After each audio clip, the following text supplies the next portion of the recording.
વિશ્વકર્મા છે એ CR પાટીલ નથી.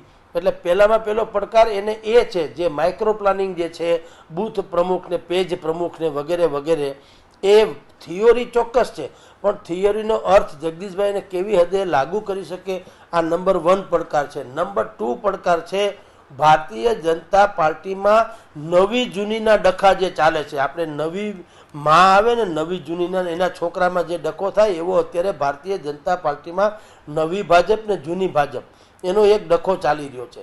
જૂની ભાજપ એટલે ઓલ્ડ ઇઝ ગોલ્ડ, જેણે સ્થાપનામાંથી શરૂ કરીને આજ પર્યંત કેવળ સમર્પિત ભાવનાથી એણે ખપાવી દીધું હોય જીવતર.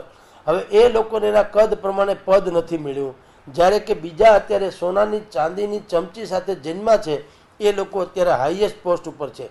એ બંને વચ્ચે જેનો સંઘર્ષ અત્યારે ચાલી રહ્યો છે એ સંઘર્ષને સુમેળતાથી સાધવો